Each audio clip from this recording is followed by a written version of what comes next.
Hello friends, स्वागत आहे तुमचं माझ्या दुसऱ्या व्लॉगमध्ये. सो जसं मी मागच्या व्लॉगमध्ये सांगितलं होतं की आम्ही गणेशोत्सवासाठी मुंबईहून देवरुखला आलेलो आहोत. सो माझ्या मागच्या व्लॉगमध्ये मी आमचा सगळा प्रवास थोडा व्हिडिओ शूट करून टाकलेला आहे. That was my first experience of vlogging. So जर नसेल पाहिला तर नक्की जाऊन बघा. आणि जसं मी म्हटल्याप्रमाणे येणाऱ्या काही दिवसांमध्ये आम्ही जे इथे करणार आहोत, जसं की गणपती बाप्पाच्या आगमनाची तयारी असेल आणि मग तो सगळा एक गणेशोत्सवाचा अनुभव मी तुमच्यासोबत शेअर करणार आहे. सो येणारे काही ब्लॉग पण नक्की बघा. आणि बिकॉज आम्ही लवकर आलो इथे, सो आज आम्ही ठरवलं आहे की आज आम्ही रत्नागिरी दर्शनला जातो आहे. सो काय काय काय काय बघणार आहोत ते एक्झॅक्टली डिसाईड नाही आहे, बिकॉज वेदरवर आणि सगळ्यात इम्पॉर्टंट शर्वीच्या मूडवरती सगळं डिपेंड करतं आहे.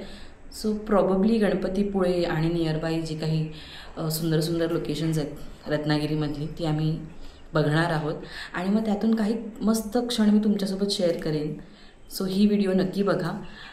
जसं मी म्हटलं की मला एक्झॅक्टली आता काय सिक्वेन्समध्ये कोणती कोणती लोकेशन्स बघणार आहोत ते माहीत नाही आहे, पण तुम्ही बघत राहा, तुम्हाला नक्की मजा येईल. So let's go. So we are all set. इकडे तुम्ही बघू शकता सगळं खाणं वगैरे तयार झालेलं आहे.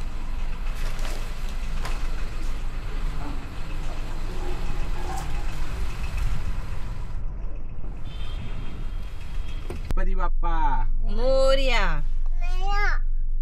ते झालं काय खायला चालू? काय ग आता झोपून जा सर्व. झोपणार आहे? तुला हे काय खाणं चालू झालं तुझं? चणे. हा, ते फिनिश झालं ना की मग तुला मिळणार. ओके. सो आता आम्ही थांबलो आहोत निवळी फाटा येथे, कारण इथे एकदम फेमस वडापाव सेंटर आहे. त्याचं नाव आहे आस्वाद वडापाव सेंटर. सो तिथे आता जाऊन पहिले आम्ही वडापाव खाणार आहोत आणि मग आम्ही आमचा पुढचा प्रवास सुरू करणार आहोत. सो हा खूप फेमस वडापाव आहे, मी तुम्हाला दाखवते. Let's go.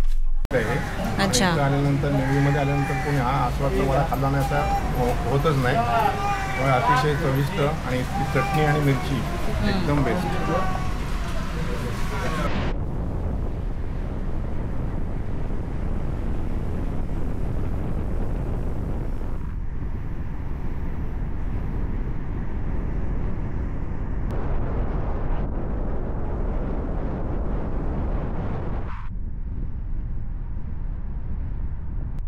हा जो रस्ता आहे ना, हा. पूर्ण मंदिराला प्रदक्षिणा घालू शकतो असा रस्ता आहे. पूर्ण गोल मंदिराला प्रदक्षिणा घालताय.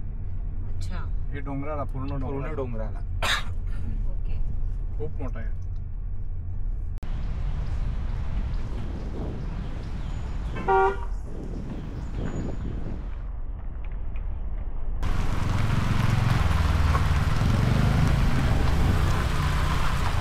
संपूर्ण रस्ता आहे हा. तो मगाशी जो मी दाखवला तसा हा संपूर्ण आपण संपूर्ण डोंगराला प्रदक्षिणा घालू शकतो असं त्यांनी तो बनवलेला आहे. आजोबा असले की तिला कोणी नको असतं. आजोबाच.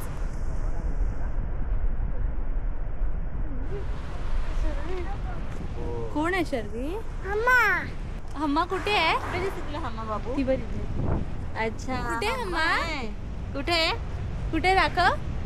मंदिरात जाण्यासाठी एक ड्रेस कोड कंपल्सरी केलेला आहे. सो गणपतीपुळेच्या देवळामध्ये इतर दिवशी तुम्ही याल तर खूप गर्दी असते. तो आता पूर्ण रिकामी आहे आणि खूप चांगलं सुरू आहे. हे ज्या रांगा दिसत आहेत ना, ह्या पूर्ण भरलेल्या असतात इतर दिवशी. सो आता ते सगळं रिकाम आहे. आपण जाऊया. हा गणपतीपुळेच्या देवळाचा एंट्रन्स आहे आणि इथे अगदी बाजूला तुम्ही बघू शकता की समुद्र आहे.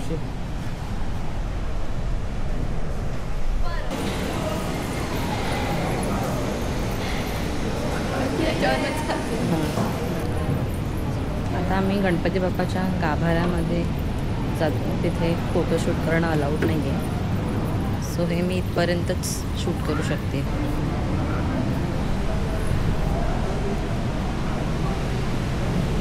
बस बस बस.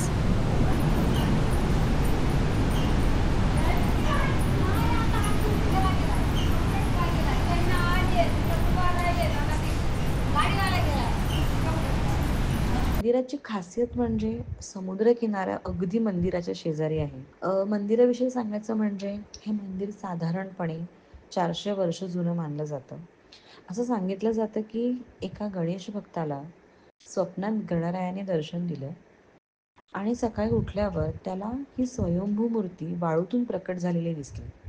म्हणून इथे बाप्पाची जी मूर्ती आहे ही माणसाने तयार केलेली नसून स्वयंभू आहे. देवळाकडून मिळणारा महाप्रसाद आहे, याचा लाभ घेऊ शकतो. सो आम्ही आलो महाप्रसादाचा लाभ घेण्यासाठी. तुम्ही याल तेव्हा नक्की महाप्रसादाचा लाभ. बाय कर. आता आपण आलेलो आहोत रत्नागिरीतील एका सर्वात सुंदर ठिकाणी, ते म्हणजे आरेवारे बीच रोड. खूप सुंदर हा वर्णावर्णांचा रस्ता आहे. म्हणजे एका बाजूला निळाशार समुद्र आणि दुसऱ्या बाजूला दाट हिरवी झाडी.